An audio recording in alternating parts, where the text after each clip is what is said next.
Vraiment un tout petit mot d'introduction. Merci à tous d'être présents en si grand nombre autour de la table. Et désolé pour le petit retard pris pour le lancement du séminaire, mais voilà, nous avions de bonnes raisons puisque François Hauss donnait son dernier cours et on voulait quand même lui rendre hommage.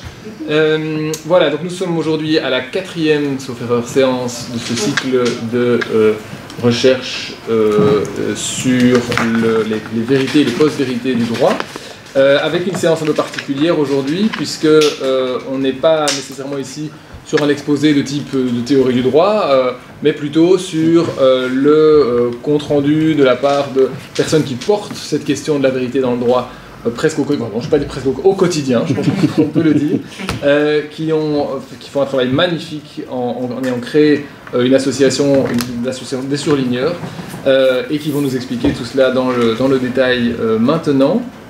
Donc nous avons le plaisir d'accueillir Vincent Couronne d'un côté, qui est chercheur associé en droit européen au Centre de recherche Versailles, institution publique, enseignant à l'Université Paris-Saclay et à Sciences Po Saint-Germain-en-Laye, et fondateur et directeur de la publication des surligneurs, donc il travaille énormément pour les surligneurs, et Jean-Paul Marcus, qui n'est d'ailleurs pas en reste pour les surligneurs non plus, et qui est professeur de droit public quant à lui, et chercheur au laboratoire de VIP, on dit VIP ? Oui, VIP.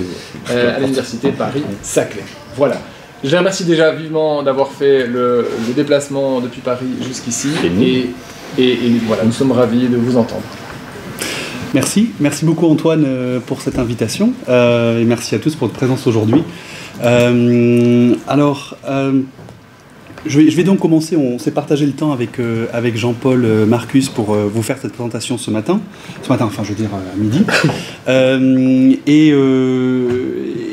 et on va vous apporter chacun d'entre nous en fait une part de notre travail au surligneur, et qui correspond, je pense, assez fidèlement à la répartition aussi qu'on a eue pendant ces dernières années, donc de notre investissement au sein de ce média, d'un genre un peu nouveau. Alors je vais commencer par raconter une histoire. Alors c'est pas un conte, mais c'est une simple histoire en fait, qui est l'histoire de la jeunesse des surligneurs, qui a commencé en réalité en août 2016, lorsque j'échangeais beaucoup avec un de mes amis qui est designer, et qui subissait, je crois, un peu trop toutes mes plaintes à chaque fois que j'écoutais des personnalités politiques à la radio, et que je disais mais non, mais cette personne se trompe, le droit c'est pas ça, ou alors elle promet telle chose mais en réalité la Constitution ne le permet pas, etc. Comment est-ce qu'on peut laisser des personnes dire ça sans qu'il y ait contradiction en face? En général, je m'agaçais contre non pas forcément la personnalité politique, qui a le droit aussi d'essayer évidemment de gagner des suffrages par différents moyens, mais contre surtout le journaliste intervieweur qui n'avait pas la connaissance, ou en tout cas n'avait pas peut-être là en tout cas envie de le contredire. L'élément déclencheur, ça a été celui qui était alors Premier ministre en France, qui s'appelait Manuel Valls, qui est toujours dans les parages en politique en France d'ailleurs, puisqu'il est de nouveau investi pour les prochaines élections, et qui avait dit à l'époque, la directive sur les travailleurs détachés, la directive européenne, on était en plein débat en France sur cette question-là, sur les travailleurs détachés. Si l'Europe ne la change pas, eh bien la France ne l'appliquera plus. Et donc, quand un juriste entend ce genre de choses, bon, on fait quelques petits bonds. Tout dépend de la connaissance qu'on a du fonctionnement des directives européennes, mais ça a été l'élément déclencheur quand on sait qu'évidemment une directive européenne, si on ne l'applique plus réellement, vu qu'on applique les normes qui ont transposé la directive, et surtout que si on n'applique plus ces normes-là, on risque un recours en manquement, puis il y a toutes les invocabilités devant le juge national, etc., pour contourner la désapplication de la directive. Et donc ça a été moment déclencheur parce que ce moment-là où je me suis particulièrement plaint, je crois, je pense que j'étais très agaçant à ce moment-là, cet ami designer m'a dit écoute, arrête de te plaindre et lance un blog. Et je me suis dit oui, pourquoi pas, faisons un blog. Et je me suis dit je vais faire un blog sur les contre-vérités en droit européen, qui est ma spécialité. Puis j'ai fait un petit test et je me suis dit rapidement que le droit européen ça n'intéressait pas grand monde, et donc il n'y aurait pas grand monde qui viendrait lire mon blog. Donc on s'est dit, voyant un peu plus large, essayons d'y amener toutes les disciplines, en tout cas celles qui sont intéressées par sur le rapport du droit et de la politique, sur ce blog-là, et faisons plus qu'un blog, faisons un site internet. Et c'est là est intervenu Jean-Paul Marcus, qui à l'époque était directeur du laboratoire, du centre de recherche VIP. Voilà. Moi je disais VIP personnellement jusque-là, mais il faudra voir quelle est la vérité entre les deux. Mais VIP, bien sûr. Et donc qui a gentiment accepté de participer donc, avec le centre de recherche au financement du lancement du site internet, et puis surtout de s'investir énormément dès le début dans la coordination des auteurs, etc. Il ne faut pas le dire, c'est un conflit d'intérêts, ça. Oui, c'est vrai. Non, pas totalement quand même. Bah, c'était un projet auquel je participais et que je finançais. Oui. L'Assemblée Générale était d'accord. Et en fait, en janvier 2017, quand on s'est lancé, immédiatement, on a eu un succès qui était probablement dû à l'époque au fait qu'on était en pleine campagne présidentielle. Le succès a été immédiat, relatif bien sûr, parce que évidemment on n'est pas un grand média, mais en tout cas pour un site universitaire qui est animé par des universitaires et qui donc est pétri de codes aussi universitaires qui ont forcément un petit peu du mal à passer auprès du grand public et surtout sur les réseaux sociaux, eh bien le succès a été beaucoup plus important que ce qu'on avait imaginé, avec surtout un intérêt spécifique des journalistes pour notre travail. Alors que nous, à la base, ce qu'on voulait faire, c'était s'adresser au grand public. Et puis, si les journalistes n'invitaient pas des chercheurs en droit dans leurs émissions, s'ils n'interviewaient pas des chercheurs en droit pour leur papier, eh bien, nous, on allait s'adresser directement au grand public. Bah, finalement, ce sont quand même les journalistes qui se sont retrouvés être nos médiateurs, en réalité. Alors, l'état des lieux, aujourd'hui, c'est les Surligneurs, c'est un média qui a des partenariats avec 6 universités différentes, et en France en tout cas, et je dis donc, on peut dire 7 avec l'université Saint-Louis, bien sûr, et qui a publié plus de 900 articles donc depuis 2017, mais aussi des partenariats avec des médias qui montrent l'intérêt des journalistes, notamment avec TF1, avec Public Sénat, avec des éditeurs juridiques comme l'Extinso. Et puis d'autres partenariats qu'on n'a plus aujourd'hui, mais dès le premier jour du lancement des Surligneurs, le soir même, on conclut un partenariat avec le journal Libération, par exemple. Et puis quelques mois après, ça a été le journal Le Monde, etc. etc. Donc un intérêt là vraiment des journalistes. Alors quand on parle des Surligneurs, petit exercice de définition puisque c'est l'introduction, les Surligneurs c'est un média aujourd'hui, même si ça n'a pas toujours été le cas et qu'on ne s'est pas toujours perçu comme étant un média. Au départ, quand on s'est lancé, on se considérait comme étant un collectif d'universitaires, collectif de chercheurs, et puis auquel viennent s'ajouter des étudiants aussi. Ça, on aura l'occasion d'en reparler, mais la place des étudiantes, le rôle des étudiants qui n'était pas prévu au départ, en fait, quand on a lancé les Surligneurs. Mais ce sont les étudiants qui ont mis un pied dans la porte et qui ont dit « et nous aussi, on veut participer ». Donc, on s'est rendu compte qu'en réalité, les étudiants qu'il y avait toute une démarche pédagogique qu'on pouvait associer à ce projet-là. Donc c'est un média qui est reconnu comme étant un service de presse en ligne d'information politique et générale, c'est le terme officiel du ministère de la Culture en France, et qui est également signataire vérifié, c'est le terme qu'on utilise, de l'International Fact-Checking Network, qui est un réseau international de fact-checkers, qui signent tous un code de principe très exigeant et dont le respect est assuré par un audit externe chaque année. D'ailleurs, l'audit va arriver dans quelques semaines, là, de nouveau pour nous. Et donc, il s'assure que nous respectons tout un tas de critères et toute une déontologie liée au travail de fact-checking. Les Surligneurs, donc, c'est un média qui lutte contre la désinformation. La désinformation, en fait, c'est un terme qui est à la fois restreint par rapport à ce qu'on entend par les informations et parfois utilisé de manière extensive également, mais qui a été défini par deux chercheurs qui ont fait un rapport pour le Conseil de l'Europe, qui s'appellent Claire Wardle et Hossein Derakhshan, qui en 2017 ont publié un rapport qui s'appelle « Les désordres de l'information ». Et ils définissent trois types de ce qu'on appelle la pollution informationnelle. La désinformation, la mésinformation et l'information malveillante. La mésinformation, c'est une information fausse, mais sans intention de nuire. On peut dire quelque chose qui est faux, parfois sans s'en rendre compte. On n'a pas l'intention de nuire. La désinformation, c'est une information fausse avec une intention de nuire, en tout cas de tromper la personne à qui on s'adresse. Et l'information malveillante, c'est une information authentique et qui est diffusée dans le but de nuire. Par exemple, des informations qui sont destinées à rester privées. Et ça, le droit déjà encadre bien déjà ce genre de pratique. Nous, en réalité, on s'intéresse surtout à la mésinformation et à la désinformation. Et la lutte contre la désinformation et la mésinformation, alors, vous verrez qu'en fait, d'un point de vue universitaire, on distingue bien mésinformation de désinformation, mais dans le discours des fact-checkers, on va employer le mot désinformation en réalité pour couvrir les deux notions, la plupart du temps, par simplicité, et aussi parce que pendant très longtemps, on a parlé de fake news, qui est un terme qui a été assez rapidement en fait écarté, parce que c'était devenu un terme un peu fourre-tout, et qu'aujourd'hui, les fact-checkers ne veulent plus utiliser. Donc ils l'ont remplacé par désinformation, mais on pourrait en réalité dire fausse information, pourquoi pas, c'est peut-être plus juste. Donc en tout cas, lorsque j'utilise le mot désinformation, c'est pas forcément uniquement dans le sens de cette définition-là que je vous ai donnée, mais dans le sens regroupant aussi la mésinformation. Tout ça est un terrain vraiment, encore avec beaucoup de recherches et beaucoup d'inconnus, donc en réalité ces concepts bougent énormément en permanence.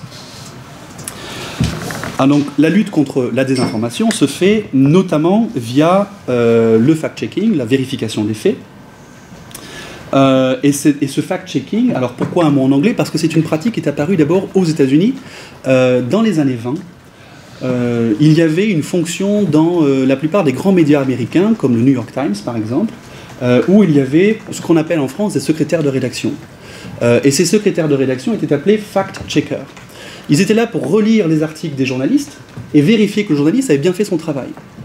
Donc c'était un journaliste, le fact-checker, qui relisait le travail de ses camarades, de ses collègues, pour s'assurer que, il rappelait les sources, il téléphonait à nouveau aux sources, il vérifiait que les informations qui étaient dans l'article étaient véritablement vérifiées. C'est une sorte de double vérification de ce qui allait être publié. Bon, évidemment, les crises successives de la presse et puis certaines logiques aussi dans la presse ont fait que ces fonctions ont petit à petit disparu. Pour que finalement, elles ressurgissent dans les années 90 et puis, en fait, de manière encore plus éclatante à partir des années 2000, 2003 notamment, c'est la naissance du premier média dédié au fact-checking, mais dans sa version, son acception contemporaine. C'est-à-dire non pas un journaliste qui va vérifier ce qu'écrivent ses collègues, mais un journaliste qui va vérifier ce que disent des personnalités politiques notamment, ou ce qui se dit aussi sur les réseaux sociaux. Et le premier, vraiment le boom du fact-checking aux États-Unis, c'est la création de PolitiFact, un média américain dédié au fact-checking et qui se crée en 2007, précisément. Donc il y avait eu Fact-Check en 2003, mais qui était moins important. Et PolitiFact existe encore aujourd'hui et a d'ailleurs été racheté par l'IFCN, dont je vous parlais tout à l'heure, il y a peu. Donc les surligneurs s'inscrivent dans ce mouvement de fact-checking, mais aux surligneurs, on ne fait pas du fact-checking, on fait ce qu'on appelle du legal-checking. Alors de l'anglais encore, en référence évidemment au terme, à la notion fact-checking, qui elle-même est en anglais parce que c'est né aux États-Unis et que c'est le terme le plus connu, et donc on avait besoin aussi d'un terme qui nous permette d'être compris très rapidement par nos interlocuteurs sur ce qu'on faisait. Et donc ce qu'on appelle le legal checking, c'est simplement la vérification, non pas des faits, mais la vérification du droit. C'est-à-dire vérifier le droit dans le discours politique, que ce soit sur des déclarations politiques ou des promesses. Des promesses électorales par exemple. Et le legal checking est une pratique qui existait déjà avant 2017, avant la création des surligneurs, mais qui n'était pas identifiée comme étant du legal checking. C'est-à-dire qu'on a cherché en 2017 le mot legal checking un peu partout, et donc il n'existait pas, sauf dans une obscure règle du baseball américain, On a toujours du mal un peu à comprendre les règles de baseball américain, mais voilà, mais pas en dehors.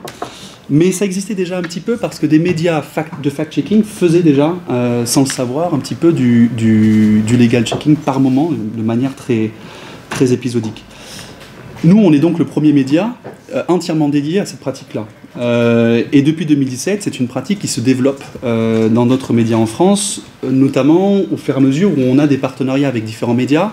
Aujourd'hui, Libération, par exemple, avec qui on a travaillé pendant un peu plus d'1 an, fait beaucoup plus de legal checking, parce qu'aussi on les a formés à ça, en travaillant avec eux. Pareil pour Le Monde, qui en fait beaucoup plus qu'avant. Voilà, et puis là on travaille, on en discutait encore tout à l'heure, on travaille avec TF1 désormais, et donc on essaye aussi de les amener à mieux comprendre comment fonctionne l'état de droit, comment retrouver des sources, etc., et puis se questionner sur tout un tas de... sur ces questions-là. Alors pour rentrer dans la réflexion sur ce sujet-là, il y a 3 questions qu'on peut se poser. C'est déjà pourquoi faire du legal checking, à quoi ça sert. L'autre question qu'on peut se poser, c'est quels sont les défis lorsqu'on veut s'adresser au grand public. Et puis enfin, quelles normes de référence utiliser lorsqu'on fait du legal checking, parce qu'évidemment, on va se référer à un droit, mais quels droits, quelles normes, effectivement, vont être prises comme référence. Alors il y a ces 3 questions, mais qu'on va diviser en 2 parties, qu'on s'est réparties avec Jean-Paul. Dans un premier temps, donc, je vais vous parler de la phase, comment faire, quand on veut faire comprendre le droit. Quel droit est-ce qu'on essaye de faire comprendre? Donc on s'est évidemment posé cette question-là, mais pas tout de suite. Bon voilà. Et puis en deuxième partie, Jean-Paul parlera donc de la transmission. Alors, quand on fait du droit dans l'amphi, c'est pas forcément la même chose que, comme le dit Jean-Paul, faire du droit dans la rue, et donc de s'adresser au grand public. Donc il y a une méthode aussi à prendre en compte. Je tiens à préciser que vraiment c'est une présentation très pratico-pratique, c'est-à-dire qu'on va vous présenter la façon dont nous on a procédé, mais qu'on n'est pas les théoriciens du droit. Et donc on a démarré cette expérience sans forcément se dire que c'était une expérience scientifique. En revanche, on était convaincus que l'expérience qu'on allait mener pouvait avoir des répercussions scientifiques. Voilà, donc, mais ça, après je vais essayer de vous dire un peu mieux comment est-ce qu'on a essayé d'articuler tout ça. Donc faire comprendre le droit, mais lequel? Pour pouvoir dire ce qui est juridiquement faux, il faut bien une norme de référence qu'on peut comparer au discours politique. Et au lancement des surligneurs, on s'est naturellement focalisé sur le droit positif. Mais sans forcément réfléchir à pourquoi est-ce qu'on se focalisait sur le droit positif. C'est-à-dire que pour nous, c'était assez naturel. C'est pas le cas de le dire, pour le coup. Si on voulait dire c'est faux, il fallait pouvoir le prouver. Il fallait pouvoir prouver que ce discours-là est faux si on le compare à une norme de référence dans le droit positif. Et ce qui nous permettait de le faire, c'était de renvoyer à la source. Et donc une source incontestable qui est la loi telle que publiée au journal officiel, ou un traité, etc. etc. Donc c'est comme ça en fait que, je pense, dès le départ, on s'est vraiment centré sur le droit positif. C'est quelque chose d'ailleurs que, sans vraiment s'en rendre compte, on avait déjà anticipé dans la façon qu'on a eu de construire notre site internet. C'est-à-dire un site dans lequel quand on publie des articles, on ne peut pas mettre de notes de bas de page. Donc on ne peut pas renvoyer véritablement à un auteur, à de la doctrine. Mais en revanche, tout ce que l'on justifie doit renvoyer par un lien hypertexte à la source juridique. Donc déjà dans la structure du site, il y avait une sorte de prédétermination qui faisait que on allait se concentrer sur le droit positif. Et donc l'autre raison qui fait qu'on a travaillé de cette manière-là, c'est qu'on s'inspirait du fact-checking.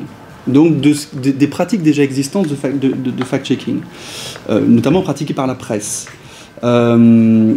Et le fact-checking qui se pratique par la presse, il se réfère toujours à des faits concrets, à des faits tangibles, existants. Il n'y a pas d'hypothèse. Une table est une table. Donc on va démontrer qu'on est face à une table, et donc voilà. Et bien évidemment, dans ce fact-checking-là, il y a un parti pris théorique. On n'est pas ici dans... comment dire... on n'est pas des partisans, par exemple, d'un empirisme sceptique, par exemple, à la Hume, par exemple, ou même d'un certain relativisme, etc. Donc il y a vraiment un parti pris qui est de dire, bon, ben, quand on fait du fact-checking, une table, c'est une table, et point final. Ça avait beaucoup commencé avec la question du nombre de participants à la cérémonie d'investiture de Donald Trump aux États-Unis, où il avait déclaré, j'imagine que vous vous en souvenez, qu'il y avait plus de monde à sa cérémonie d'investiture qu'il n'y en avait à celle de Barack Obama. Bon, quand on regarde les images, on se rend bien compte, et même si on veut compter, que c'était pas forcément le cas. Et donc, par mimétisme, en fait, avec le fact-checking, on a voulu, en réalité, reprendre un petit peu ces codes-là, et en quelque sorte essayer de prouver le droit de cette manière-là. Et c'est quelque chose qui nous paraissait en tout cas, et nous paraît toujours aujourd'hui, être une nécessité en démocratie. Ça nous paraît être une nécessité en démocratie d'être en mesure de pouvoir prouver, de pouvoir démontrer le droit, parce que, là je vais paraphraser Jacques Bouvresse, qui disait que là où il n'y a pas de vérité objective, il n'y a pas de liberté réelle. Et donc la question c'est en droit, est-ce qu'on doit pouvoir être en mesure aussi de pouvoir dégager des vérités objectives, ce qui est plus compliqué que ce qu'on imaginait après, mais ça c'est encore un autre débat. Et puis je vous recommande également sur ce sujet-là un cours qui a été donné par la professeure de philosophie Claudine Tiercelin au Collège de France. Elle est professeure au Collège de France et elle a fait un cours qui est toujours en ligne sur le site du Collège de France qui s'appelle Connaissance, vérité et démocratie. C'est une dizaine d'heures de son cours, une vingtaine d'heures de son cours, absolument passionnant, et dans lequel elle explique que là où la vérité est subjective, en réalité, l'espace public devient maîtrisé par les puissants. Par ceux qui maîtrisent le mieux les méthodes de communication, ceux qui ont un pouvoir aussi peut-être financier, etc. Et elle explique la manière dont la manière à chaque fois quand la vérité devient contingente, on a un système où on voilà, comment dire, elle donne comme exemple notamment l'avènement des réseaux sociaux et d'Internet, qui était censé en fait mettre en place une société horizontale où tous peuvent de la même manière débattre, échanger, etc. Mais où en réalité, ce sont ceux qui maîtrisent le mieux ces outils-là qui imposent leur vision à tous les autres. Et donc, alors il y a les systèmes évidemment des algorithmes, des grandes plateformes numériques, et puis de tout un tas d'autres phénomènes. Mais ça n'est que plus tard, au surligneur, qu'on s'est posé la question de notre propre positionnement théorique. On sentait bien qu'on faisait référence à du droit positif, mais on a eu certaines réactions de certains lecteurs qui étaient des réactions parfois qu'on pouvait considérer, je sais pas moi, comme juste naturalistes par exemple. Et on se dit oui, mais effectivement, comment on fait pour justifier notre position? Parce que sa position, la position de la personne qui nous interpelle, n'est pas a priori moins vraie que la nôtre. En tout cas, de son point de vue à elle, cette personne-là.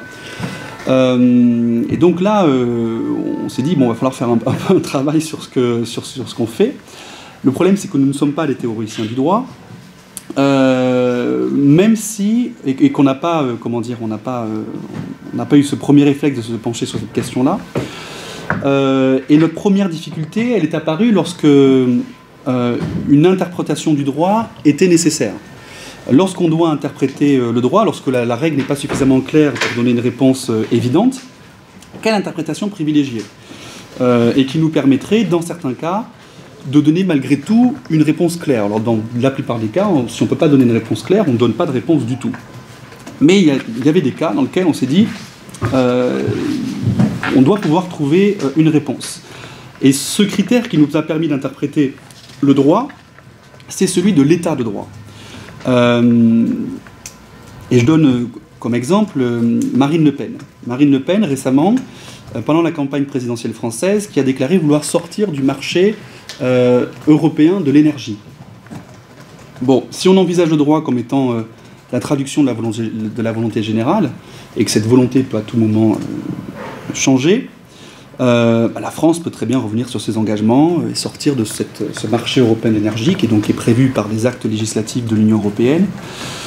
Mais si on considère que dans un état de droit, qui est une notion, l'état de droit, qui est réfutée par Marine Le Pen et par Éric Zemmour en France, c'est-à-dire que constamment, dans leurs discours et même dans leur programme, on lit vraiment qu'ils veulent mettre fin à l'état de droit pour rétablir la démocratie. Donc assez intéressant. Donc forcément, nous, notre positionnement, on le questionne aussi à cette aune-là. Et si on considère que dans un état de droit, on respecte les procédures, dans ces cas-là, on ne peut pas sortir du mécanisme européen du marché européen d'énergie, sauf à réviser les actes législatifs par le Parlement européen et le Conseil de l'Union européenne.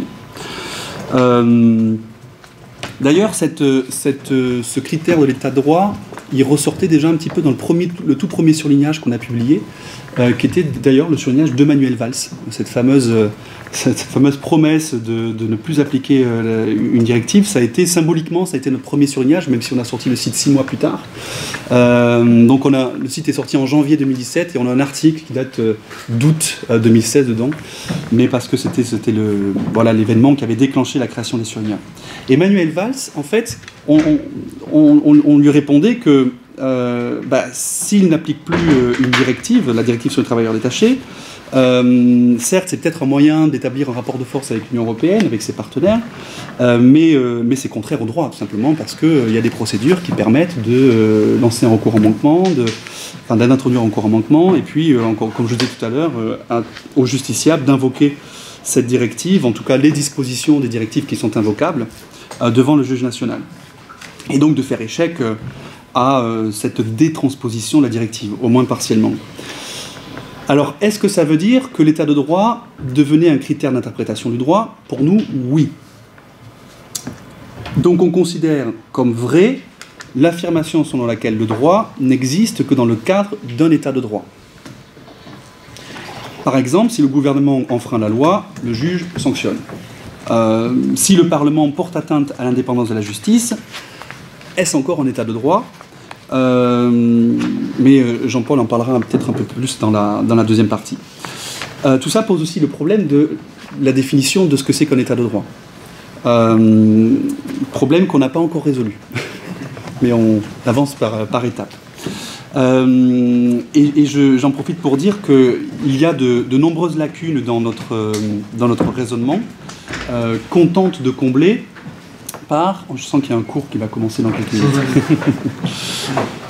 Qu'on tente de combler par l'expérience, et donc sans nous dérober non plus face à la critique. On avait organisé donc l'année dernière, en juin dernier, une table ronde intitulée « La désinformation, motif de censure », avec un point d'interrogation.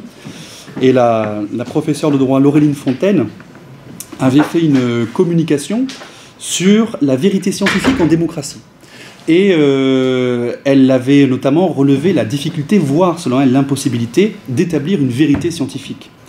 Et elle avait dénoncé aussi l'usage qui est fait de la notion aujourd'hui de vérité. Et elle disait, je la cite, « La vérité n'est pas un fait, elle est un ressort. Il y a aujourd'hui un usage du registre de la vérité plutôt qu'un attachement à la vérité elle-même. » Et donc, c'était aussi une communication qu'elle avait faite lors de cette table ronde, assez critique du travail des surligneurs, pas sur le principe, mais peut-être sur la façon dont on le faisait à l'époque, et qu'on fait évoluer aussi pour prendre en compte ces critiques. Tu peux rappeler le nom, pardon, de l'auteur ? Laureline Fontaine. Elle est professeure à Paris 3, sur Bonne Nouvelle.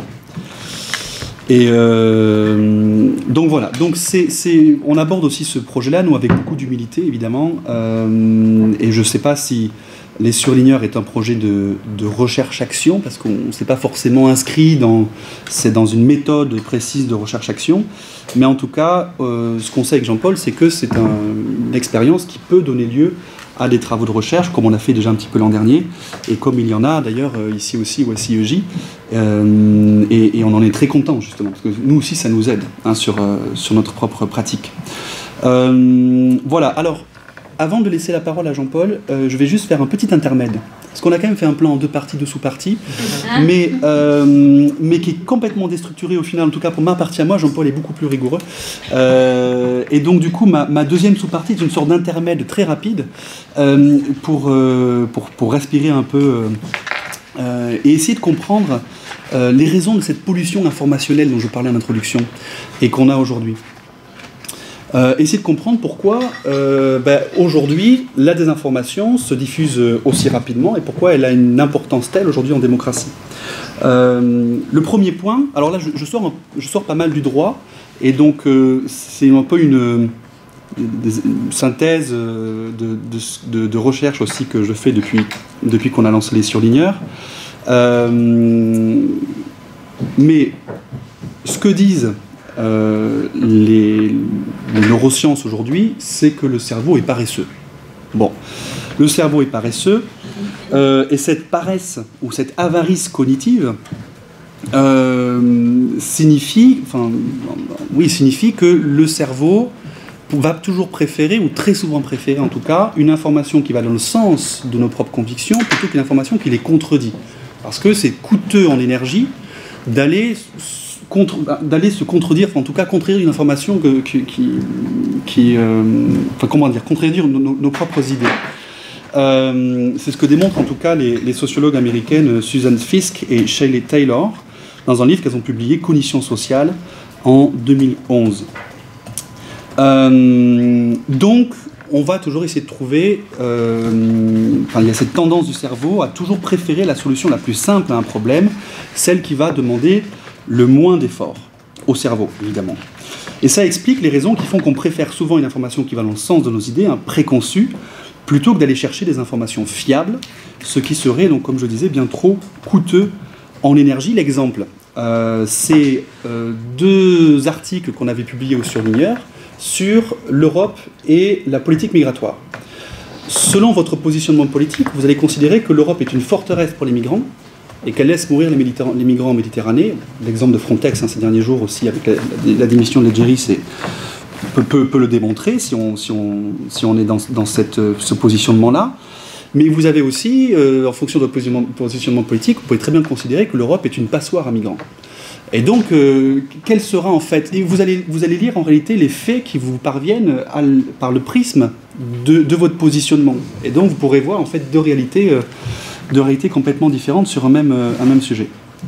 Bon, la massification de l'information, qu'on connaît depuis les années, surtout 2000-2005, renforce cette prime à la désinformation, parce que la massification de l'information aggrave ce phénomène de paresse cognitive. Parce que le cerveau recevant bien plus d'informations qu'auparavant, ça limite sa capacité à traiter chaque information, et ça alimente notamment d'ailleurs les stéréotypes. Et je reprends là les travaux d'un sociologue français qui s'appelle Gérald Bronner, qui, dans un ouvrage qui s'appelle « La démocratie des crédules », a bien expliqué en fait comment ce nouveau marché de l'information, c'est comme ça qu'il l'appelle, dans ce nouveau marché de l'information, c'est pas l'être humain qui a changé, mais il n'est pas plus crédule ni plus stupide qu'auparavant, c'est juste que cette massification de l'information qui lui parviennent, en fait, vont l'empêcher la plupart du temps d'avoir un raisonnement ou de trier ces informations-là. Et les grandes plateformes numériques viennent se glisser dans cette caractéristique humaine, ce qui génère en bout de chaîne ce qu'on appelle une économie de l'attention. Et j'en terminerai avec ça. Cette économie de l'attention, comment est-ce qu'elle se crée ? Je vous recommande un livre, si vous êtes intéressé par le sujet justement de l'influence des grandes plateformes numériques sur la circulation de l'information, qui est un livre d'une sociologue américaine qui s'appelle Shoshana Zuboff, et qui a sorti un livre en 2000, traduit en français en 2020, qui s'appelle « L'âge du capitalisme de surveillance ». Et elle y écrit... parce qu'elle y décrit en fait, elle n'invente pas, hein, mais ce sont d'autres recherches aussi qui l'ont démontré. Pour ces plateformes, leur revenu essentiel et leur croissance dépendent de la publicité. Or, plus la publicité est ciblée, plus elle rapporte d'argent. Et pour cibler la publicité, il faut récolter des données personnelles. Or, pour récolter des données personnelles, il faut générer de l'engagement chez les utilisateurs.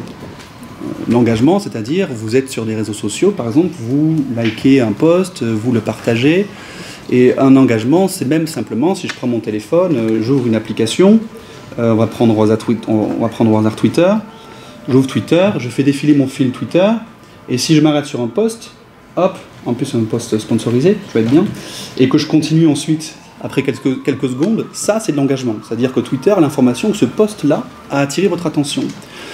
Ce qui fait aussi qu'il y a toute une économie, tout un système de notifications sur nos machines, qui sont maintenant aussi des notifications sur les ordinateurs, même de bureau, hein, pour justement capter notre attention et du coup générer de l'engagement. Une notification qui va faire qu'on va cliquer sur l'application pour l'ouvrir, répondre à un message ou simplement regarder l'application et repartir immédiatement après. Ça, donc tout ce mécanisme-là, en bout de chaîne, génère cette économie de l'attention qui est extrêmement importante pour ces plateformes, avec un principe que Shoshana Zuboff appelle l'indifférence radicale. Le principe de l'indifférence radicale, c'est le principe selon lequel ces grandes plateformes se moquent totalement que l'information qui va permettre de déclencher cette économie de l'attention, ces notifications par exemple, se moquent totalement de savoir si l'information est bonne ou mauvaise, vraie ou fausse, nuisible ou profitable, quoi que ce soit.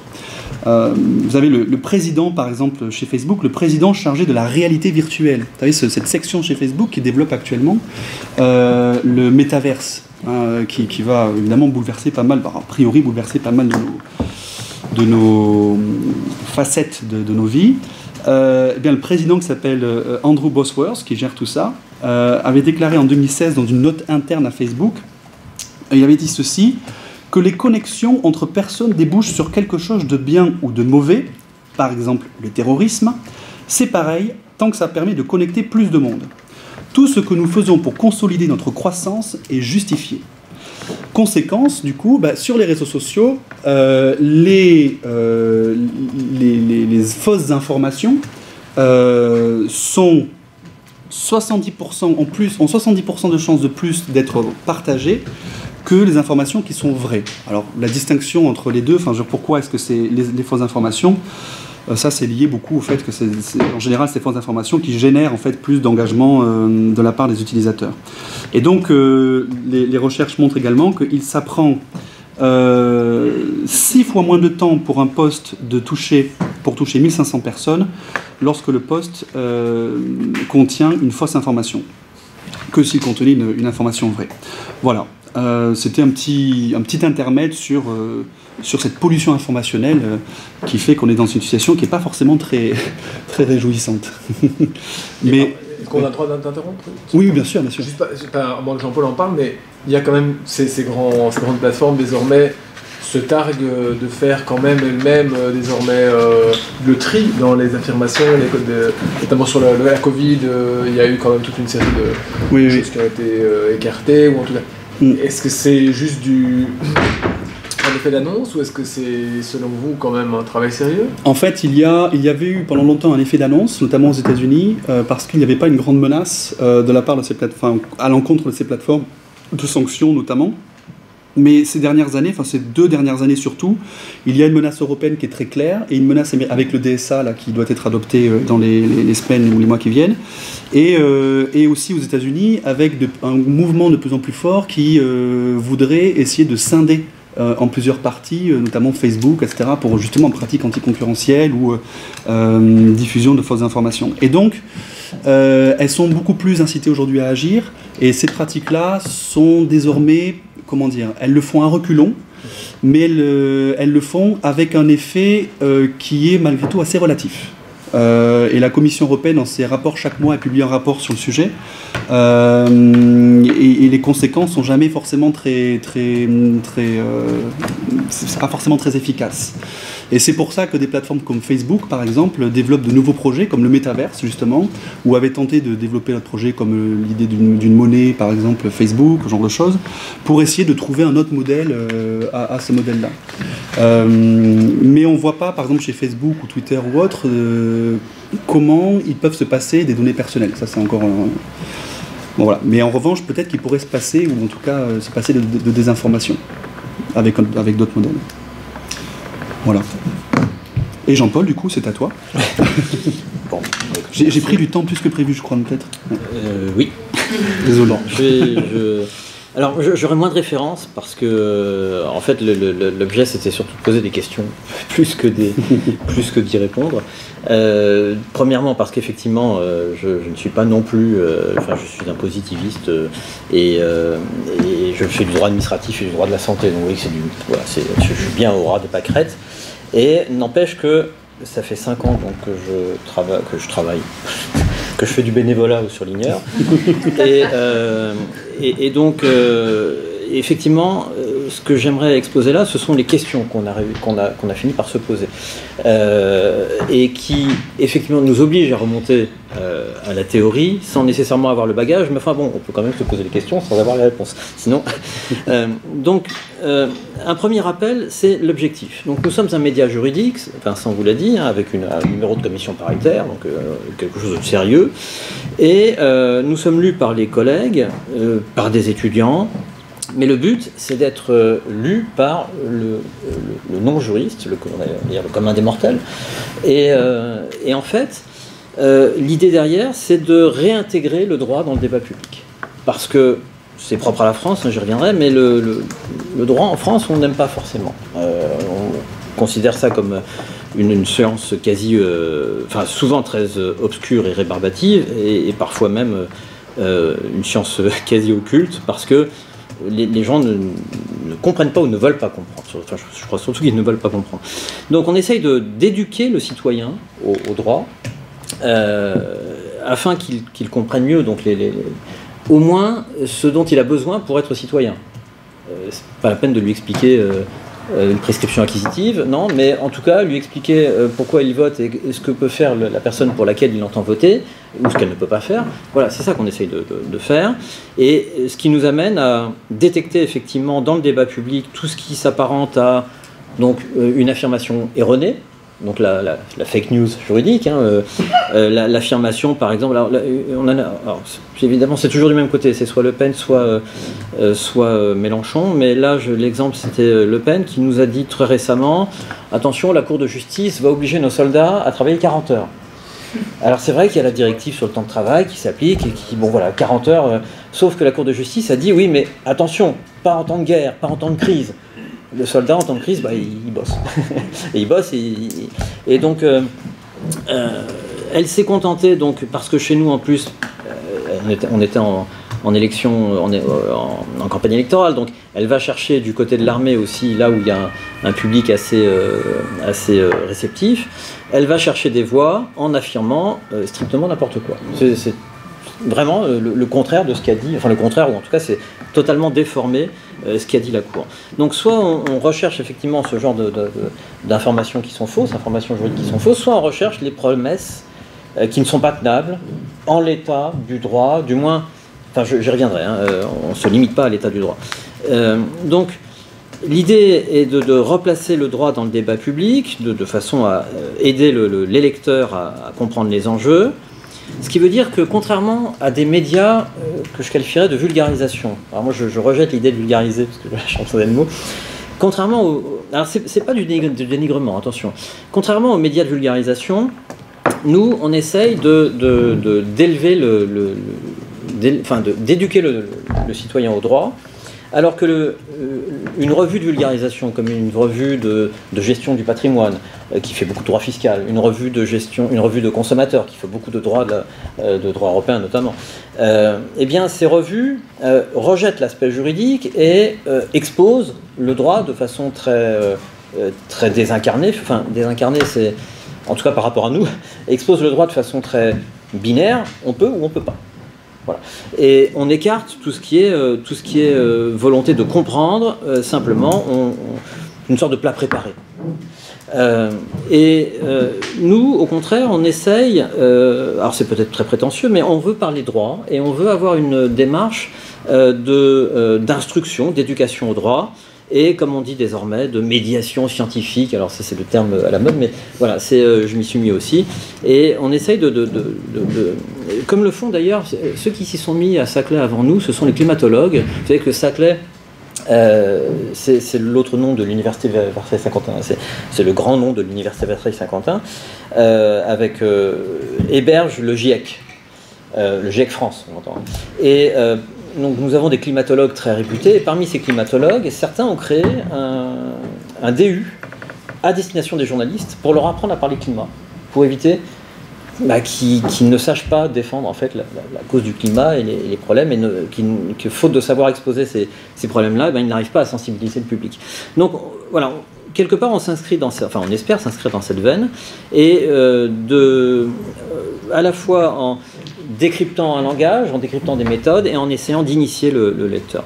Alors, dans cette optique, donc on a une démarche qui contrairement à la revue de vulgarisation, qui est une démarche purement descendante, nous on a une démarche où on veut aussi, on espère avoir un côté ascendant, c'est-à-dire faire venir non pas faire des juristes, c'est pas le but, mais faire venir le lecteur à nous.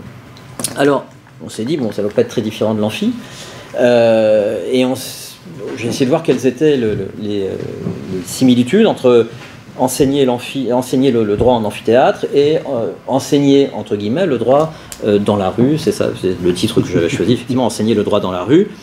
Dans les deux cas, effectivement, il y a des similitudes. Il y a l'idée d'éveiller au droit. Bon, très bien. L'étudiant, en général, quand il arrive en première année, n'a pas fait de droit chez nous, même si tout récemment, on a créé des spécialités de droit, mais qui tiennent plus de l'instruction civique que du droit.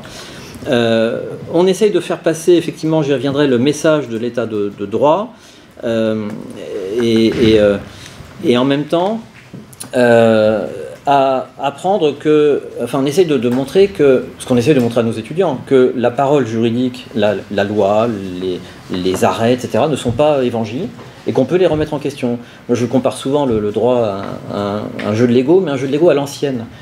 Les jeux de Lego nouveaux avec lesquels vous avez joué, il y a une image imposée. Et puis, de toute façon, les pièces telles qu'elles sont faites, vous ne pouvez pas faire autre chose. Mais moi, j'avais des jeux de Lego où on avait plus libre cours et on pouvait faire à peu près tout ce qu'on voulait. Et donc, on n'était pas lié par l'image qui était sur le carton et on pouvait créer autre chose.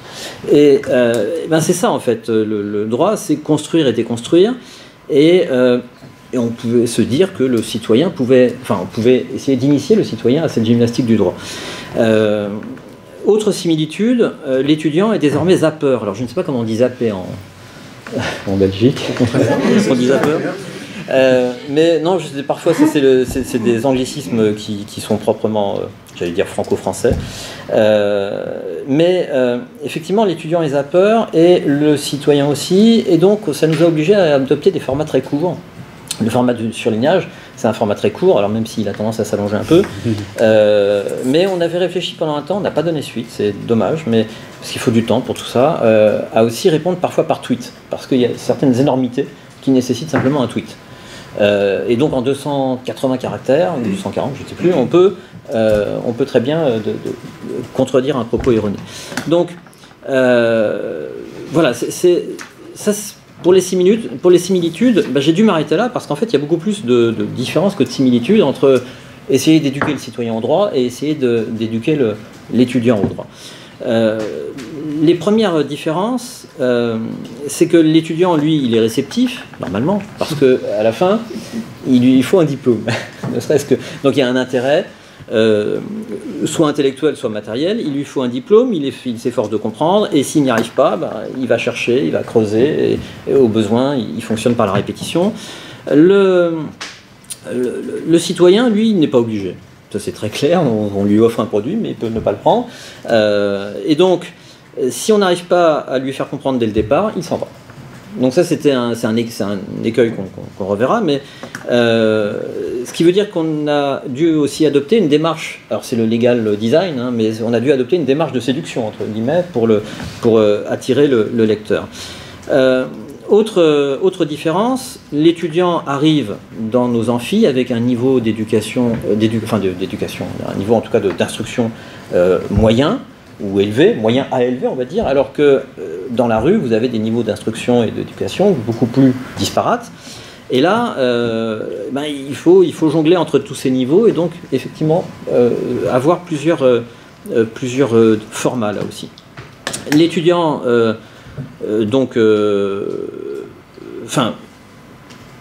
la pédagogie aussi, pardon, est différente, puisque l'étudiant, lui, fonctionne généralement par répétition, hein, il s'entraîne, alors que le lecteur, lui, il n'est pas question de répéter, il ingère ou il n'ingère pas, mais en tout cas, il faut que ce soit immédiat.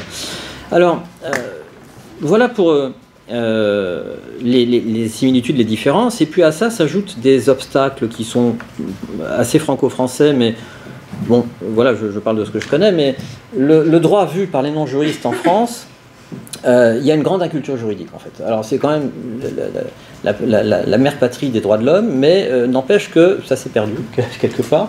Le français est très rétif au droit. Alors, il est très rétif au droit au sens...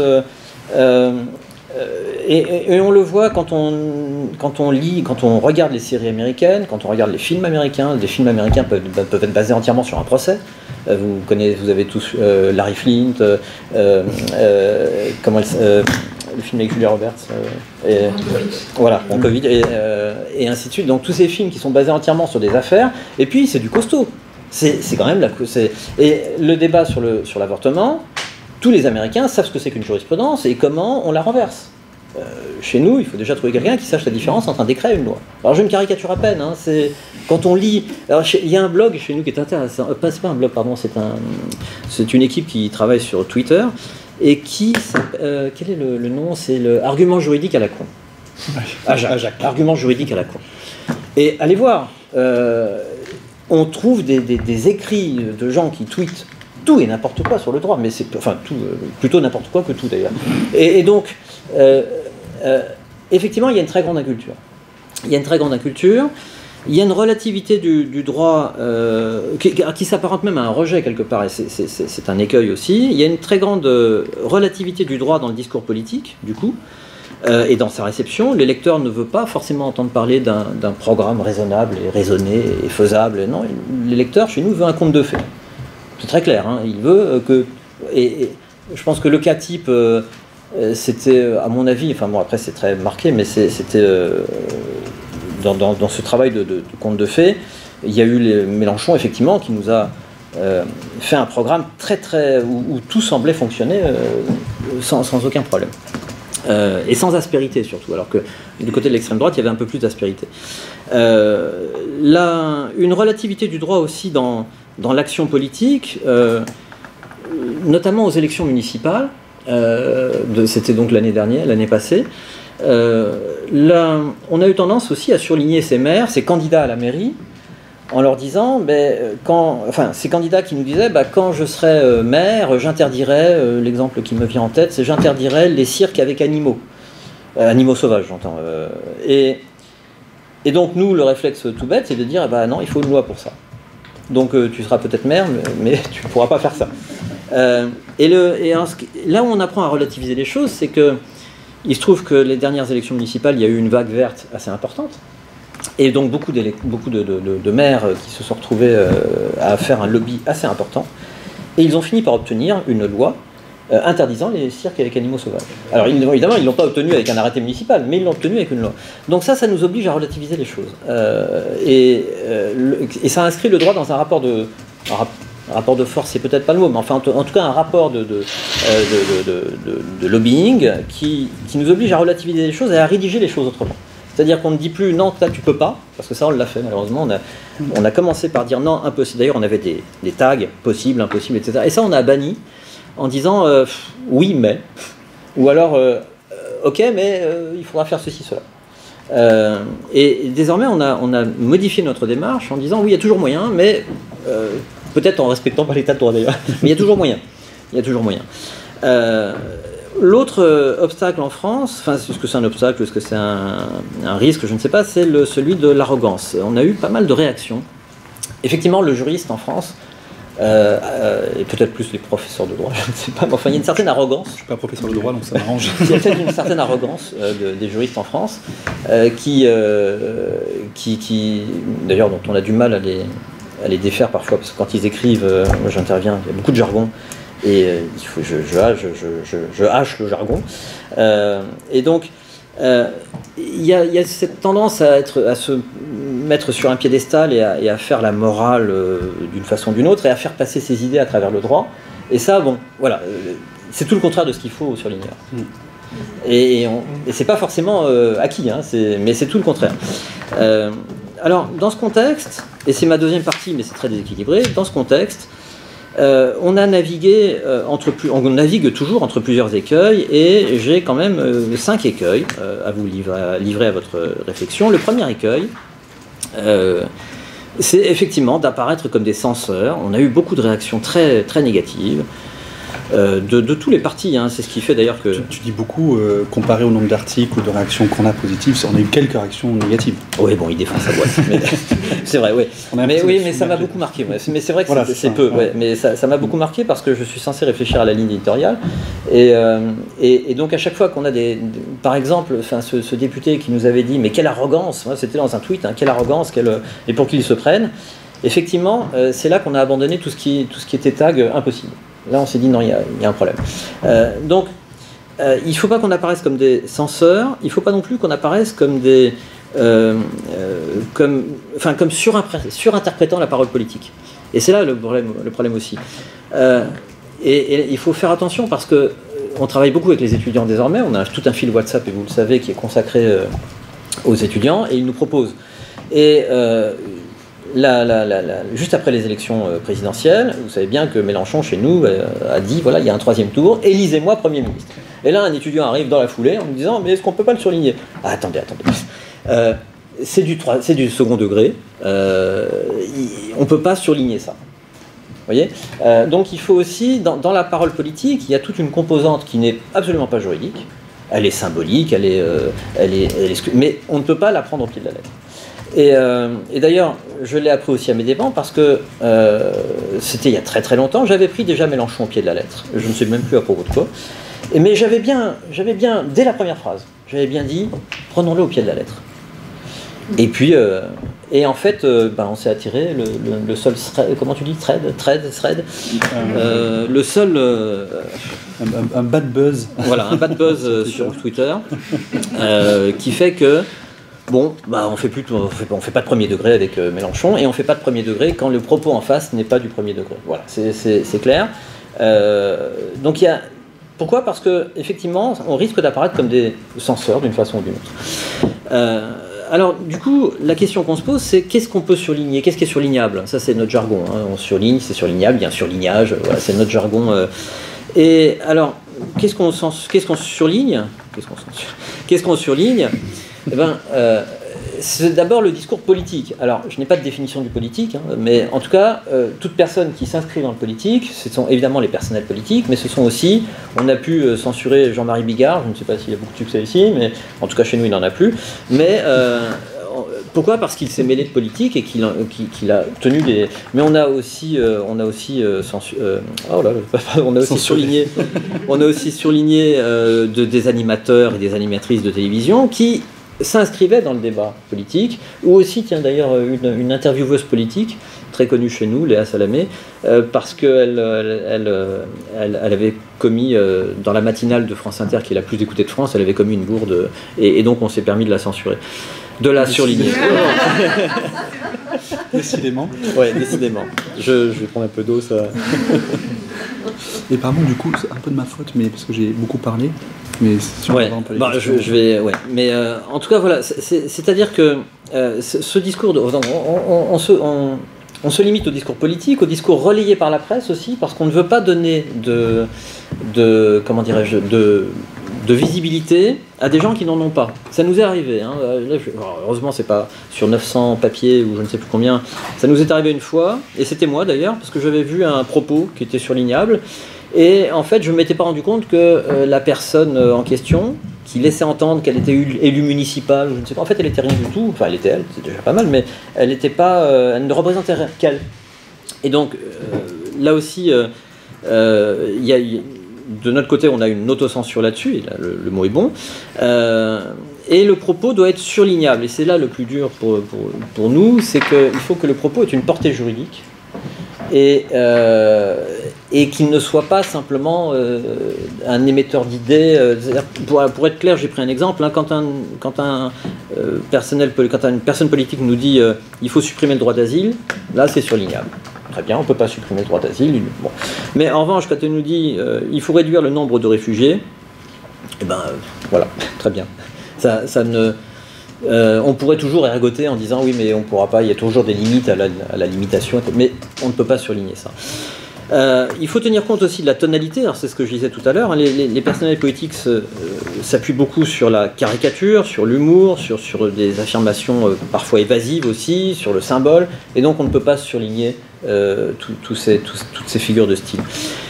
En somme, on a appris à éviter toute vision légicentrée de la parole politique. Parce qu'en fait, le ressort de la parole politique, en France en tout cas, il n'est pas que juridique, il est loin d'être que juridique, il est psychologique, il est historique, il est émotif surtout d'ailleurs, surtout aux élections présidentielles, mais il n'est pas, la grille de lecture en tout cas, ne peut pas être que juridique. Et donc, il y a un aspect aussi communication, psychologie, etc. Et donc le juriste tout seul ne peut pas... le juriste peut analyser, comparer ses propos par rapport au droit, mais il doit se limiter à des propos qui sont clairs. Le deuxième écueil, c'est de ne pas être lu. C'est-à-dire que, voilà, c'est ce que je disais tout à l'heure, il faut qu'on sorte de l'image du droit, qui est une image assez rébarbative, et qu'on adopte un style qui soit attrayant, attractif. C'est ce qu'on a essayé de faire, hein, et notamment par ce tag ou étiquette qu'on veut un peu mordant, par une démonstration qui se veut assez courte avec un... c'est jamais qu'un des syllogismes, donc vous connaissez la gymnastique, mais en tout cas, l'idée de faire court est très démonstratif, et éviter le jargon juridique, ou en tout cas l'expliquer quand on ne peut pas l'éviter. Et puis enfin, il faut aussi limiter nos articles à un point de droit précis, et ne pas s'évader, et ça aussi, j'ai beaucoup de mal quand je lis un papier, à essayer de rester sur la problématique. Les risques de cette méthode, de faire donc plus court et percutant, et ça nous est arrivé là aussi, mais heureusement ça se compte sur les doigts de la main, c'est d'être dénigrant. On ne s'en rend pas compte nous-mêmes, mais on dénigre la personne qu'on en face, enfin, qu'on surligne. Ça nous est arrivé. Le sensationnalisme, c'est un risque, mais ça ne nous est pas arrivé jusqu'à présent, enfin je ne crois pas. L'arrogance, ça nous est arrivé. Ou le simplisme, et qui nous amène à faire à commettre des erreurs, non pas des erreurs, mais des inexactitudes par excès de simplicité ou de simplisme, et là on essaye de faire attention, j'y reviendrai. Le troisième écueil, c'est le reproche de partialité. Alors de ce point de vue là, je mets tout de suite les choses au point. À gauche, on nous prend pour des dangereux conservateurs, et à droite, on nous prend pour des dangereux gauchistes. Donc de ce point de vue là, on a gagné notre pari. Moi-même, quand j'ai dû défendre le projet en conseil d'administration à Saclay, il y avait les syndicalistes qui étaient là, et enfin quand je dis les syndicalistes, c'est Sud, donc assez gauche. Je pensais pas un jour être traité de vilain conservateur, quoi. Donc, bon, très bien. Et comme chez nous, Le Pen et Zemmour ne nous aiment pas non plus, très bien. On pense avoir de ce côté-là gagné notre pari. Cela dit, ça nous oblige à une double déontologie, sur laquelle je passerai assez rapidement, parce que d'abord, la déontologie des enseignants, c'est effectivement une indépendance. Chez nous, c'est un principe constitutionnel, une indépendance. Ne pas mettre notre technique au service de nos convictions, mais et ça, malheureusement, chez nous, on a beaucoup de collègues qui mettent la technique au service de leurs convictions politiques. C'est le principe donc de neutralité. principe de neutralité, donc on n'est pas avocat. Quand vous êtes avocat, vous mettez votre science au service d'une cause. Mais nous, non. On n'est pas censé... enfin, en tout cas, moi, c'est pas comme ça que je conçois mon métier. On n'est pas censé... ou en tout cas, quand on provoque l'étudiant et qu'on donne un avis politique, on le dit, c'est un avis politique. On provoque la discussion, en tout cas pas l'étudiant. On évite aussi de réagir à droit constant. Si vous voulez être élu député, vous critiquez la loi et donc vous êtes amené à la modifier, cette loi. Donc on ne va pas lui dire non, il y a la loi. Donc en revanche, si vous êtes député et que vous voulez modifier la loi en disant on désobéira, là on peut lui dire attendez, d'abord les traités, il faudra peut-être les réviser. Donc on évite de raisonner à droit constant, ou alors on monte d'un cran à chaque fois dans la hiérarchie des normes. Et puis, donc voilà, ça c'est le côté déontologique, je passerai là-dessus. On a aussi, on a cette double déontologie des enseignants d'un côté et des journalistes de l'autre. Alors, on n'est pas journaliste, on n'a pas notre carte de journaliste parce qu'il faut... on n'a pas de revenus. Voilà, il faut des revenus pour ça. Enfin, en France, il faut plus de 50% des revenus qui viennent d'une activité journalistique.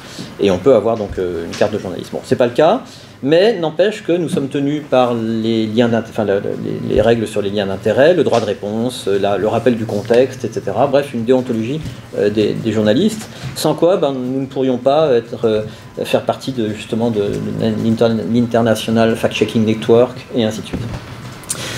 Voilà pour le troisième écueil. Le quatrième écueil, donc c'est la déontologie. Le quatrième écueil, c'est l'erreur. Alors, je le dis d'autant plus à l'aise que je suis à l'origine de quelques papiers erronés. L'erreur franche et massive, on a dû en faire de 5 à 10. De textes qu'on n'a pas vus, voilà, on en a fait, ça arrive. C'est pas seulement de la mauvaise relecture, c'est du mauvais droit, je vais dire. Et mais le plus souvent, ce sont des inexactitudes. Parce qu'à vouloir faire court, on trouvera toujours un lecteur qui nous dira oui, mais vous n'avez pas mentionné ceci, cela.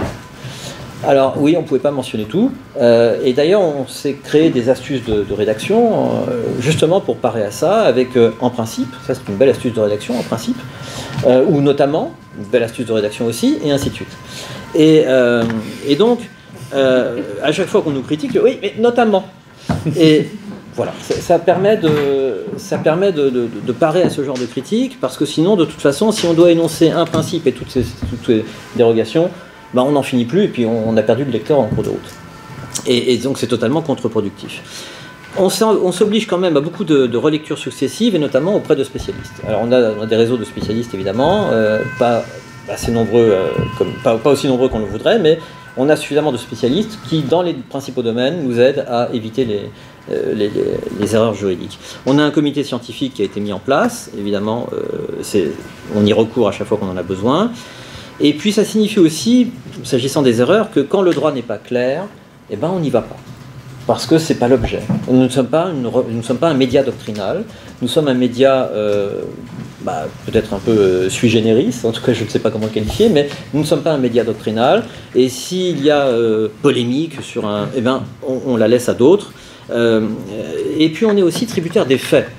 Moi j'ai pu sortir un surlignage qui était erroné aussi, parce que en lisant la presse, qui n'a pas été suffisamment précise, vous connaissez le droit, si vous vous trompez sur les faits, forcément vous vous trompez sur le régime applicable. C'était à propos du maire de Strasbourg qui voulait interdire le foie gras. Le foie gras, pour des raisons éthiques, dans tous les menus de la mairie. Et moi j'étais parti bille en tête en disant mais c'est une discrimination ceci-là, sauf qu'en fait ce que je ne savais pas, c'est que ça s'était fait 6 mois avant dans le cadre de la renégociation du marché public avec les prestataires, et que dans le cadre d'une renégociation, un maire fait ce qu'il veut, au sens où il veut ceci, cela dans ses menus et pas autre chose. Et sauf que ça, la presse n'en parlait pas. Et donc c'est l'adjoint au maire qui nous a écrit en disant mais c'est pas comme ça que ça s'est passé. Bon, très bien. Et là on a dû faire un mea culpa en disant que on a fait une correction et on a supprimé le papier. Je ne sais plus comment on a supprimé le papier, on a publié un message. Voilà. Et puis le dernier écueil, enfin, et puis le dernier écueil peut-être celui qui porte le plus de questionnements, c'est est-ce que le citoyen veut du droit qu'on lui propose, en fait, qu'on lui propose au sens du système que nous défendons. Parce que, voilà, Vincent l'a dit, nous défendons donc l'État de droit et pas l'état du droit. Ça déjà, pour le faire comprendre, on a beaucoup de mal. Nous défendons l'état de droit. Nous le défendons, pourquoi? Mais nous défendons en fait un système, un mécanisme que nous relions à la démocratie, à laquelle évidemment nous sommes attachés. Donc c'est un système de valeurs. Alors c'est plus ou moins, c'est une construction intellectuelle bien entendu, mais voilà, nous la défendons. Les abstentionnistes, eux, qui ont été très nombreux à la présidentielle de 2022, apparemment ce système, ils n'en veulent plus. Ils n'en veulent plus parce que ce système ne leur convient pas, pour des raisons qu'on va voir. Mais l'élection présidentielle a été très instructive là-dessus. Nous avons des candidats que vous n'avez peut-être pas vu passer. Vous avez ici un roi et nous, on a 2 trotskistes comme candidats. 2 formes de trotskisme différentes. Il y en a un doux, c'est donc Poutou, il s'appelle Philippe Poutou, et l'autre un peu plus hard, qui est Nathalie Arthaud. Et Poutou, dans son programme, nous dit la chose suivante. Alors je le lis, notre programme de rupture déjà, n'est pas un simple programme électoral, mais bien un programme de lutte qui assume le fait que les mesures proposées ne pourront être imposées à la classe dominante qu'avec des mobilisations d'ampleur, les reprenant à leur compte. Grève, manifestation, occupation, point de suspension. Et en fait, moi j'ai tout lu dans les points de suspension.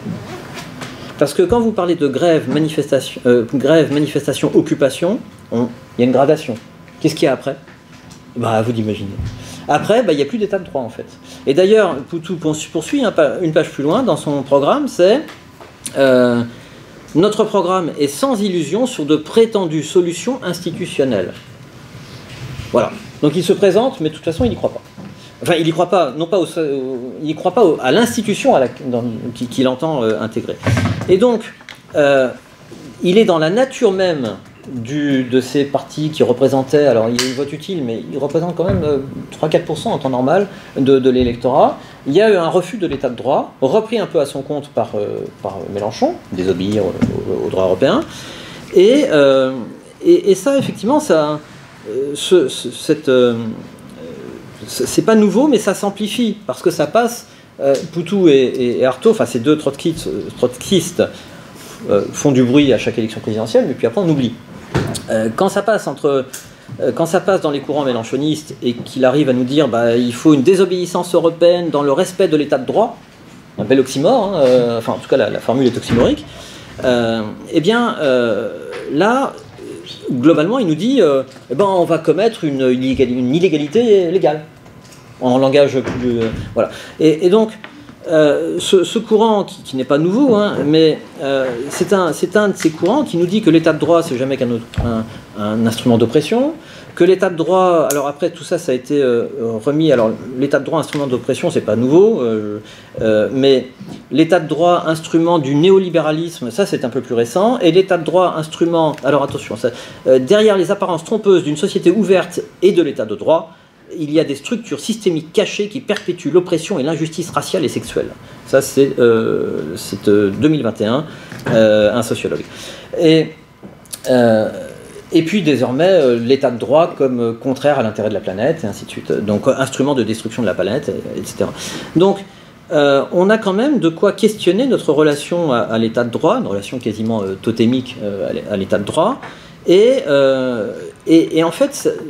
à inverser les perspectives, c'est-à-dire qu'on croit prêcher la bonne parole en disant voilà, l'état de droit c'est ça, et en fait on se retrouve dans une autre position qui est de militer pour l'état de droit. On pensait être impartiaux et en fait on est militant. Et ça fait partie des questions qu'on se pose.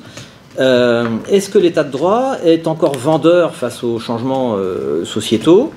Et est-ce que ce n'est pas qu'une construction intellectuelle qui peut céder à d'autres constructions intellectuelles? Moi, je n'ai pas les outils pour répondre, c'est pour ça qu'on est bien ici. Je n'ai pas les outils intellectuels pour répondre enfin intellectuels, en tout cas théoriques, pour répondre à ça. Ce qui voudrait dire que l'état de droit n'est pas une fin en soi, et qu'il y a peut-être d'autres moyens d'arriver à cette fameuse démocratie, enfin d'améliorer cette fameuse démocratie dont, chez nous, 35% de la population, 35% de la population ne se reconnaissent plus dans ce système.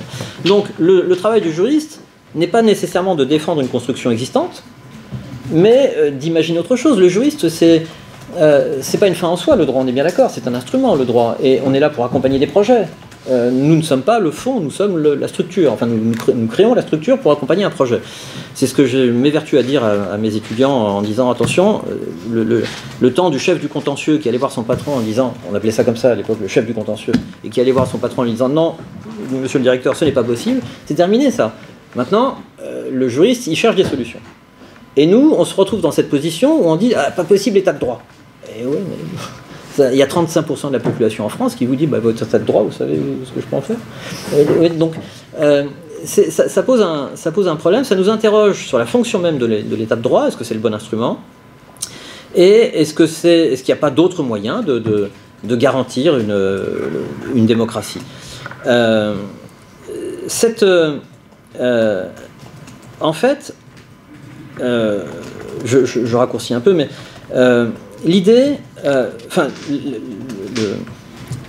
on est arrivé à se poser la question, en tout cas moi je suis arrivé à me poser la question, même si on continue notre petit travail de soldat, de défenseur de l'état de droit, on est arrivé à cette question de se demander s'il ne faut pas remettre en cause, en tout cas c'est pas nous qui le remettrions en cause, mais est-ce que c'est le bon système, cet état de droit? Est-ce qu'il n'y a pas d'autres systèmes mieux à même de répondre à une population qui se sent exclue? Parce que les gens à qui on oppose l'état de droit, ce sont des gens qui, finalement, ne sont pas contents du système depuis qu'ils sont nés. Et on leur dit, ah bah, état de droit. Donc, il faut se poser aussi cette question-là. À partir du moment où cet état de droit ne convainc pas, est-ce qu'il faut le remettre en cause, ou alors est-ce qu'il faut mieux l'expliquer? Et c'est là qu'en fait, nous, on se positionne à défaut de... Parce que je pense que ce sera très lent, à défaut de pouvoir atteindre directement le citoyen, on a tout misé sur les journalistes. Parce que d'abord, ils sont formés pour ça, c'est eux qui savent ce qui intéresse le citoyen. Enfin, j'espère en tout cas qu'ils le savent. C'est eux aussi qui savent comment se faire comprendre du citoyen. C'est pas forcément nous. Et donc, on est devenu, et d'ailleurs on doit encore répondre à TF1 là cet après-midi, on est devenu une source, au sens juridique du terme, on est devenu une source pour les journalistes. Et ça, on s'y attendait pas au début. C'est notre principal lectorat, en fait, les journalistes. On est devenu une source pour eux. Et en même temps, nous avons besoin d'eux, parce que pour nous, ils sont une source factuelle. Alors, pour l'instant, on est dans ce contexte où les surligneurs font de la médiation scientifique, essentiellement à travers les journalistes, puisque notre lectorat, c'est beaucoup de juristes, effectivement. Je pense qu'il y en a une petite moitié de juristes et des chiffres plus récents. Un tiers. Un peu moins, ouais, c'est vrai qu'avec un gros tiers de juristes étudiants ou enseignants ou avocats, etc. Et puis une très grosse part de journalistes, et puis une part qu'on essaye d'agrandir de non-juristes et de non-journalistes en même temps. Alors, est-ce qu'on peut nous-mêmes s'adresser, parce que c'était ça le but au départ, de s'adresser directement aux citoyens en leur disant, bah voilà, voilà ce que c'est que le droit, comment dire, bah, un ouvrage vient de sortir en France qui s'appelle Des économistes répondent aux populistes. Des économistes répondent aux populistes. Les deux économistes ont été interrogés et en fait, ils essayent de montrer que le programme économique n'est pas forcément mauvais, mais voilà quelles sont les conséquences. C'est pas un rejet du programme économique Mélenchon ou Le Pen, c'est voilà les conséquences. Donc, et c'est ce qu'on fait nous. Vous voulez ne désobéir, ok, voilà les conséquences. Vous voulez ne plus recevoir d'immigrés, voilà les conséquences, et ainsi de suite.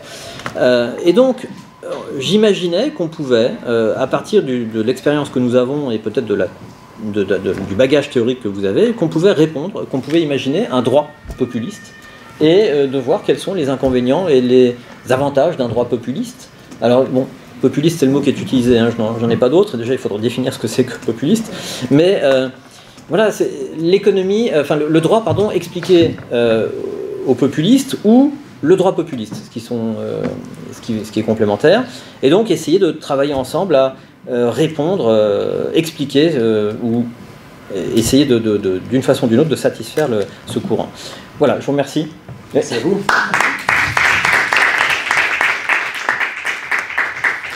Merci à vous pour ces exposés très, très clairs.